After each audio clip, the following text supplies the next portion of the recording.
Allez, départ pour Goma.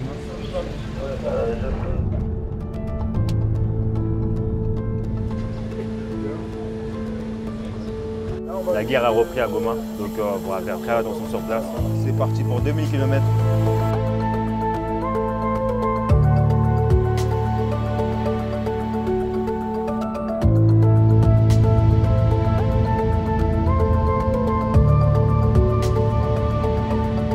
On va sur Goma, à plus de 2000 km de Kinshasa, qui est frontalière, Goma avec le Rwanda, frontière terrestre. Totalement ouvert. Qui est une des régions les plus riches du monde, la région la plus riche du monde en ressources minières, notamment les terres rares, les métaux rares qui sont beaucoup utilisés dans les nouvelles technologies. Le cobalt, les 3T, voilà. Et l'or aussi. On a visité des camps de réfugiés, des réfugiés de guerre. Il y a eu plusieurs guerres à partir des années 90, deux guerres. On n'est pas en train de parler d'un petit conflit. Les deux premières guerres du Congo, les estimations sont de plusieurs millions de morts. C'est le conflit le plus meurtrier sur la planète depuis la Deuxième Guerre mondiale. Tout cela est documenté dans le rapport mapping de l'ONU, qui fait autorité. Depuis 20 ans, c'est plutôt des petits groupes armés, mais qui sont utilisés par des États étrangers, notamment le Rwanda, entre autres, principalement le Rwanda, pour essayer de déstabiliser, de s'approprier des ressources. C'est une forme de pillage.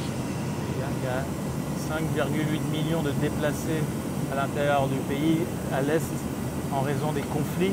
Et là, par exemple, les combats ont repris depuis début octobre et en 15 jours, il y a 200 000 personnes encore qui ont été déplacées.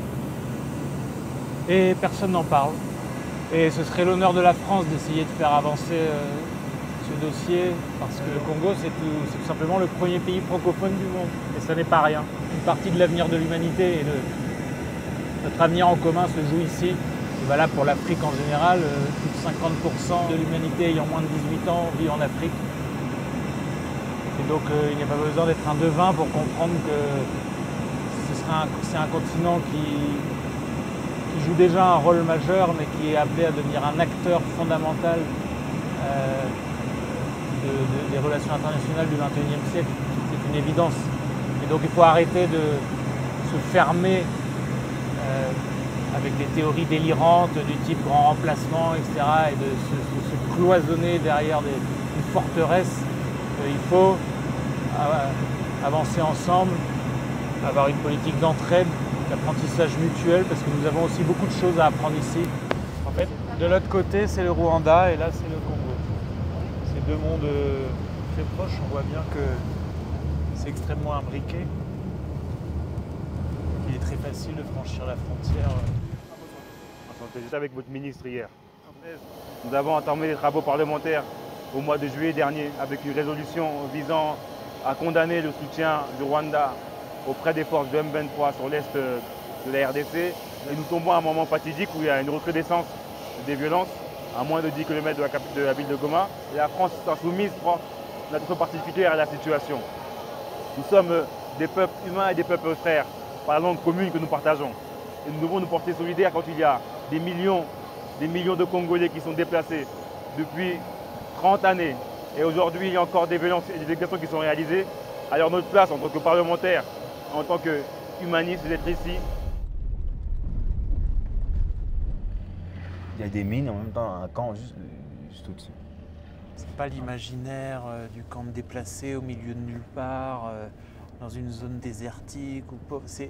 En fait, il y a une densité de population énorme, parce que ce sont j'insiste, mais ce sont des zones extrêmement fertiles. C'est un drame pour les gens d'être déplacés de chez eux, de devoir dépendre de l'aide alimentaire alors que ce sont des agriculteurs qui savent parfaitement, et juste parce qu'en fait ils ne peuvent plus cultiver leurs terres parce que c'est la guerre tout simplement. Oui, c'est le président du camp des Boulingo, donc c'est lui qui nous accueille ici chez lui. Le président. Merci pour votre accueil. Merci. Je représente les déplacés de guerre ici dans le site de Boulingo. Carlos Bilongo, merci beaucoup de nous recevoir, Monsieur le Président. Merci beaucoup. Merci. Nous avons pratiquement aujourd'hui 10 sites de réfugiés ici autour de la ville de Goma. Et le nombre de déplacés autour de cette ville se monte à peu près 1,5 million. Ils se sont organisés le gouvernorat ne fait qu'appuyer, mais ils sont organisés entre eux et nous avons également des organisations non gouvernementales, notamment le PAM. Tout ce qu'on peut leur apporter comme appui humanitaire, c'est bien beau. Mais ce que nous souhaiterions, et ce que les déplacés souhaitent, c'est que quelque part on mette un holà à cette guerre qui a déjà duré et qui voudrait prendre fin à un certain moment. Et nous souhaiterions par l'entremise de la délégation que vous conduisez, que quelque part notre message puisse arriver en haut lieu et essayer quand même de faire dérider cette communauté internationale. Quand nous avons fui en provenance de Mweso, nous avions rencontré plusieurs difficultés en cours de route. Tulitoka Mweso tukapita njia tukupita njia barabara mzuri tukapitia pembeni juu ya kuogopa vita. Nous avions utilisé des chemins détournés parce que nous avions peur d'M23. En cours de route, nous étions violés par plusieurs sortes de violences. Kwanza mimi binafsi nilikuwa na msichana ambaye waliviole na kapita kafariki pale pale. Tukaangalia ni shida ambayo inatupata zaidi. Moi-même, j'avais une fille qui avait été violée et elle avait rendu l'âme après être violée. Ya zaidi tunaomba kwa wakubwa wetu, sababu tumejisikia zaidi, tumefurahi kuwaona.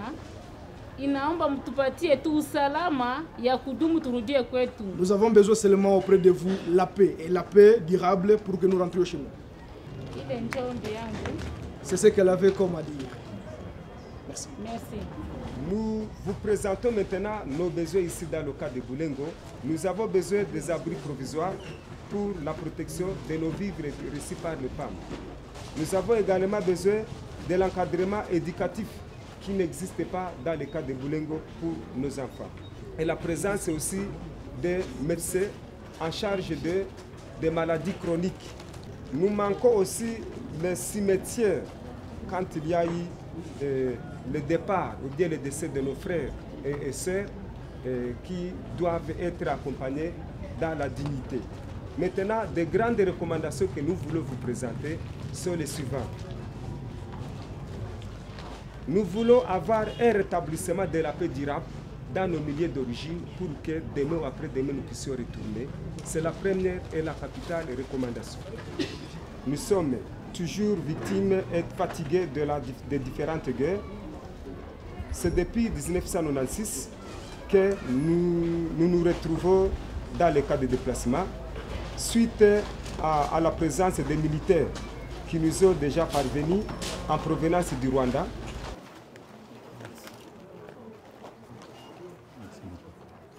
Merci pour votre témoignage.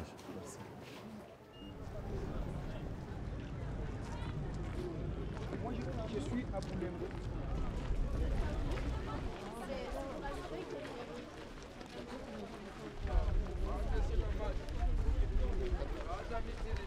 Tout ce monde-là, c'est les conséquences de la reprise des combats d'octobre. De M23. Oui, j'ai vu qu'il y avait 200 000 déplacés, on évalue à peu près à 200 000 déplacés rien que depuis le début du mois d'octobre. Exactement.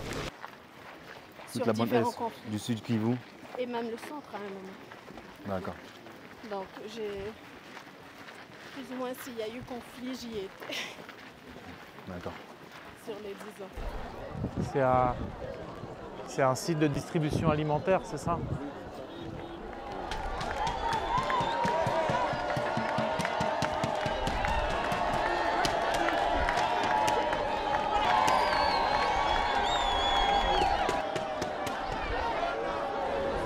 Parce qu'il y a la distribution que les gens criaient quand on est arrivé.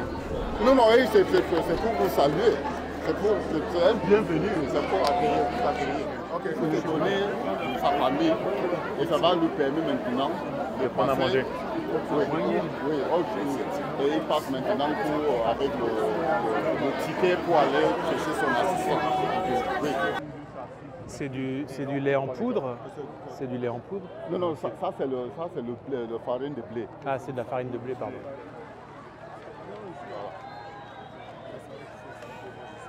C'est comme ça qu'on assure aussi la sécurité à l'intérieur ici. Comme vous avez vu, nous on n'utilise pas des armes, des militaires pour sécuriser le site. C'est avec les communautés qu'on travaille.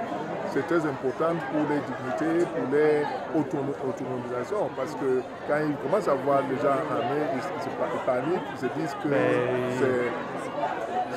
Évidemment, ils viennent de fuir d'un côté, ils ne viennent pas trouver une autre automatisation, donc on les met dans cet espace pour qu'ils sentent qu'on peut être à l'aise.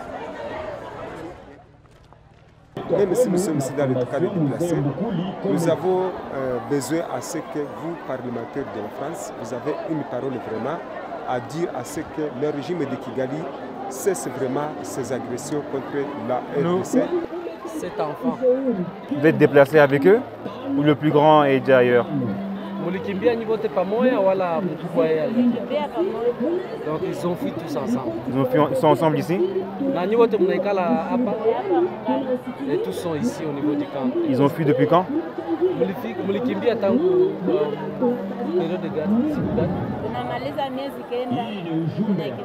Ok, ils ont 9 mois.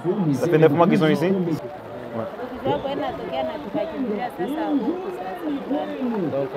elles viennent de Kichanga, qui est à près de 80 km, même 100 km à partir d'ici. Et la guerre les a surpris la nuit. C'est comme ça qu'ils ont fui. Ils ont quitté leur maison, tous ceux du village, au même endroit ou dans différents camps et tout le monde s'est dispersé. Anasema kwa kukimbia nyi wote mlikia ngambo moja wala watu kila watu walienda njia yao? Tulitawanyikaga, mimi kwa mwisho sasa tulipata kitovu tu hapa Mngambi, tukaenda takutana wote niko nabo hapa. Okay. Donc quand elle a fui, chacun a pris sa route, mais dès qu'ils sont arrivés ici, ils se sont recherchés entre eux et puis ils sont ensemble. Il faut lui dire que dans son témoignage, on ressent toute l'émotion et si on a discuté avec elle, c'est pour avoir de bons éléments pour les défendre parce qu'on est vraiment affecté par ce qui se passe. On est totalement solidaire par rapport à la situation. On vient de très loin, son témoignage est très cher pour nous et on va le diffuser largement et toutes nos compassions à ceux qu'elle a perdus, qu'elle a dû voir.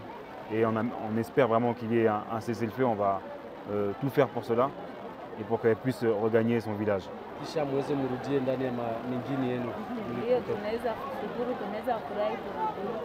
Merci beaucoup. Courage. Merci beaucoup.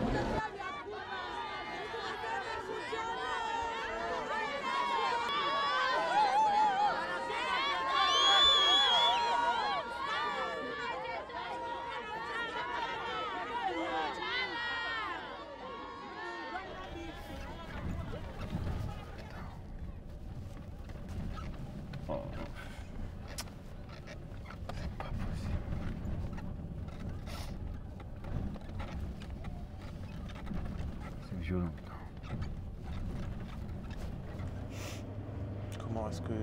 Comment est-ce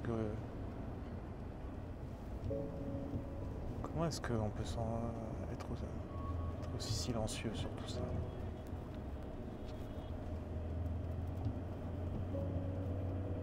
Vous imaginez symboliquement qu'on ne parle jamais de 6 millions de personnes déplacées. Ils sont invisibilisés. Et quand les Congolais essaient de prendre la parole, ils sont inaudibles sur la scène internationale. Comme si on leur mettait une chape de plomb ou on leur mettait un veto. Et ces gens-là, ils existent vraiment. Ils ont des noms, des prénoms, des familles. Et ils perdent tout à chaque fois. C'est extrêmement impressionnant. Et pour eux, c'était important d'être entendu, de faire un plaidoyer, d'être écouté. J'ai eu l'occasion de dire au chef du camp, enfin le chef de la communauté qui vient d'arriver, les déplacés, j'ai eu l'occasion de lui dire mon admiration sur leur capacité à s'organiser malgré le chaos et leur capacité à maintenir une organisation sociale malgré la situation dans laquelle ils sont placés. Et c'est pour ça que un document comme ça, signé du chef avec qui nous avons échangé, c'est aussi une manière de sortir de l'invisibilité et d'officialiser leur présence et leurs demandes. C'est fondamental.